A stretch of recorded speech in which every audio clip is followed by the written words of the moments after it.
I left my husband the day after our youngest moved out. He says I've deceived him all these years.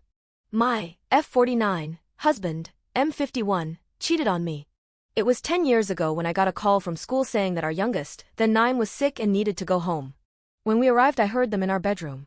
I panicked, made loud noises to let them know they weren't alone and that our daughter was with me.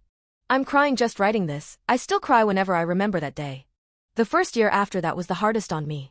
I felt so insignificant and inadequate. Ugly and undesirable. We started therapy and my husband promised to do anything to make it work again. We moved apartments and bought new furniture, and I started a new habit of changing the sheets every night before bed. All of this wasn't as effective as that one morning when I woke up and realized that I wasn't in love with my husband anymore. After this realization, everything seemed easier moving forward. I saw him as a roommate and a great support raising the children. A good friend. We love our children and we wanted the best for them. For these next 10 years we hardly ever fought, and we raised 3 beautiful, happy and successful young people. When I realized that I didn't love him anymore, I also stopped caring. What if he did it again? It was one of my nightmares in the beginning. I didn't care anymore as long as I slept in clean sheets every night. Around Christmas, our youngest daughter, who is now 19, got her first contract for her own apartment. That's when I knew that I was free.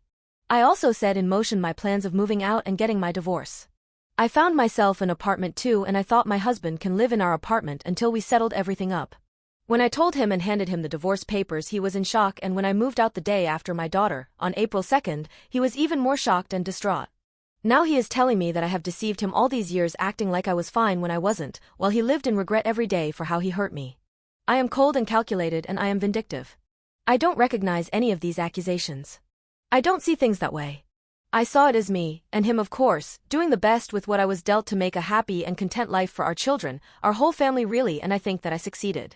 What more could anyone ask of me? Edit. I'm thankful that you are reaching out.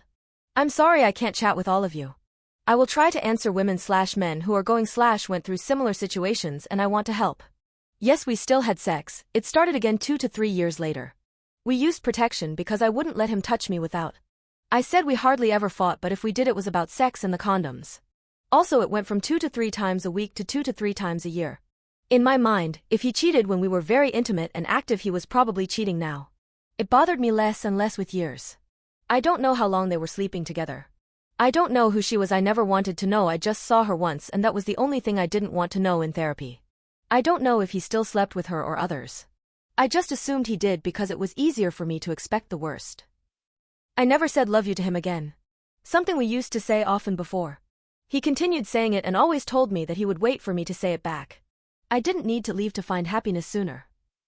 I was happy and lucky having my children and my home. I didn't need more, but now I see no reason or happiness in staying. I never did what I did to get back at him or to get revenge. My children know I have left. They are sad, but my reason was good enough. I was out of love with him. They don't know the details, and we are keeping it this way. They don't need to know anything. No, I don't change my bedding every night now. I have no need.